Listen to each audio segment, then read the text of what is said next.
Nous allons à présent aborder cet autre thème aussi qui fascine. Il s'agit bien d'un des grands chantiers de la refondation, la construction du siège de l'Assemblée nationale. Vous le savez, depuis 1958, date à laquelle la Guinée a accédé à l'indépendance, et jusque-là, jusqu'au mois où nous parlons, le Parlement n'a pas un siège qui lui est propre.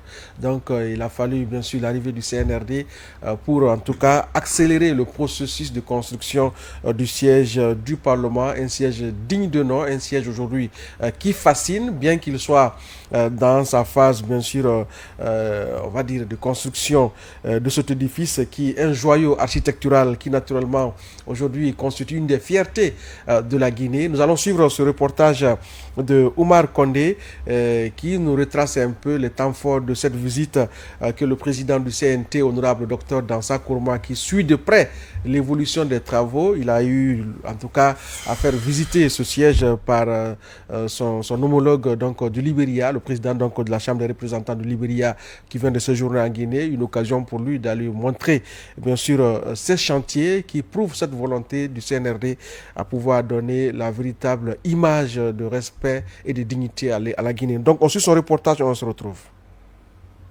Ce mardi 17 juin 2025, le président du Conseil national de la transition, accompagné de son hôte, le président de la Chambre des représentants du Libéria, visite le chantier de construction du futur siège de l'Assemblée nationale de Guinée.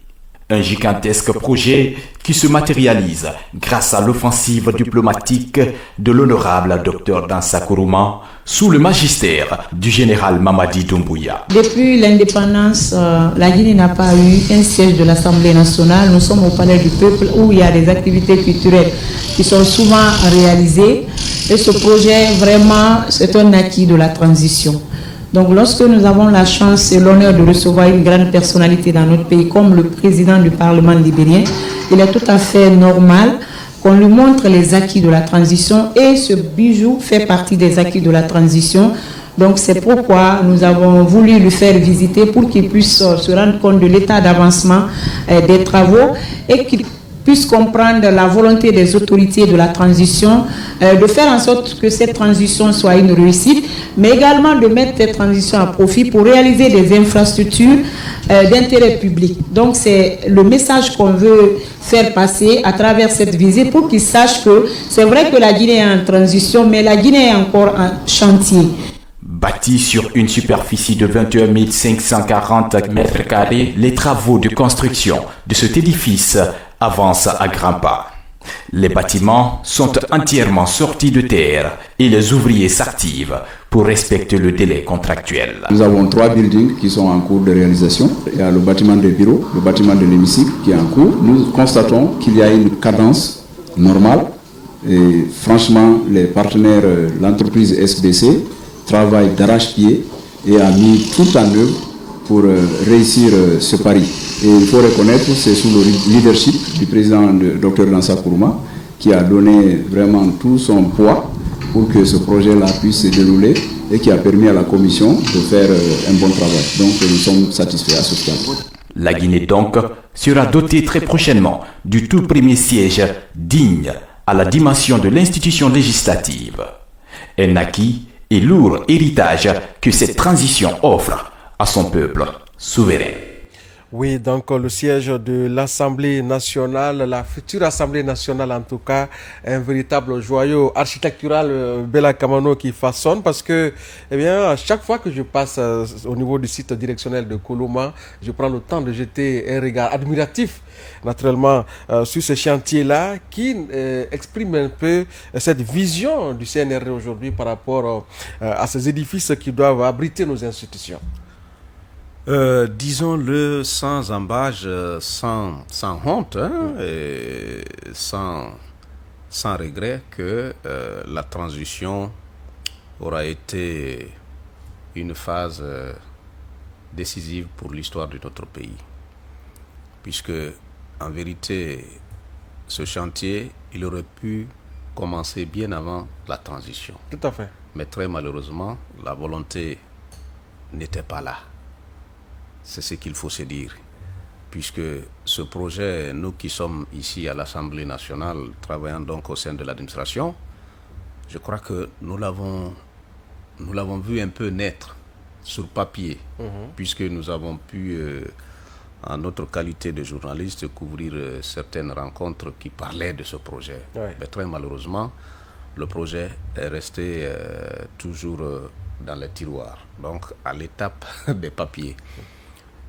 Grâce donc aux autorités de la transition, à la volonté affichée, à la volonté ardente et déterminante donc du président de la transition, manifestée ici et matérialisée ici par le président du Conseil national de la transition, nous voyons aujourd'hui, heureusement, nous assistons à la sortie de terre de ce joyau qui fera partie désormais des éléments de souveraineté de la République de Guinée. Effectivement, tout à fait. Puisque après 65 ans d'indépendance, plus de 65 ans d'indépendance, nous allons finalement doter la deuxième institution du pays, qui est donc l'Assemblée nationale, qui est le Parlement, d'un siège digne de ce nom.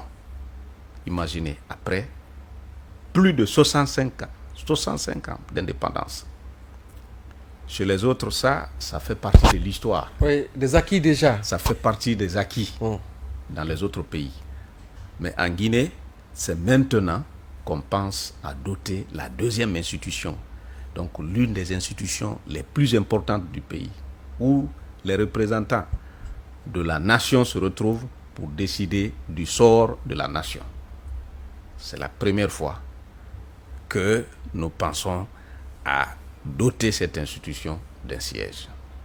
Oui, c'est extrêmement important. Ce qu'il faut ajouter aussi, Wela Kamano, c'est que au regard, bien sûr, de la maquette de ce siège, en tout cas à la fin des travaux, la Guinée aura le plus beau siège de parlement de la sous-région. Et ça, je le garantis au regard de tout ce que nous voyons déjà et de tout ce qui va être fait par rapport à la construction de cet édifice-là. Bien entendu, et ça, c'est aussi une autre fierté quelque part. C'est une autre fierté puisque la maquette, oui, nous l'avons vue. Ouais. Il y a eu, de par le passé, plusieurs maquettes, des maquettes qui ont été actualisées au fur et à mesure, puisque dans les premières maquettes, il y avait certains bureaux, certains services qui n'avaient pas été prévus, des services qui sont nés après, tels que la télévision parlementaire. Il fallait en prendre compte dans la conception donc, de la maquette de ce grand siège. Alors, je disais que aujourd'hui, c'est une fierté, puisque l'Assemblée a toujours été abritée dans ce bâtiment où nous sommes, un bâtiment vieux de plus de 50 ans. Plus de 50 ans, puisque c'est aussi une œuvre humaine. Donc, pour moi... Qui peut s'amortir. Pour moi, tous les jours qui passent, chaque seconde qui passe, chaque heure qui passe, le bâtiment subit quand même les affres du vieillissement. La preuve est que quand c'est la saison pluvieuse, c'est un peu compliqué. C'est un peu compliqué pour ceux qui sont là. Alors, c'est toute une œuvre que le CNRD est en train de bâtir pour le peuple de Guinée, grâce à la volonté donc du chef de l'État et grâce à l'investissement personnel de celui à qui il a confié la gestion du Conseil national de la transition.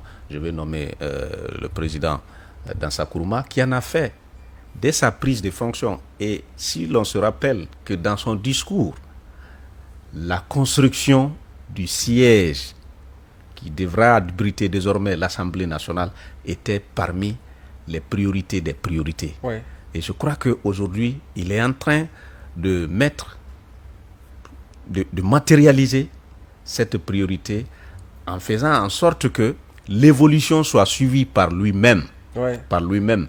Est-ce que vous savez que des fois, il peut tout laisser au bureau sans informer qui que ce soit?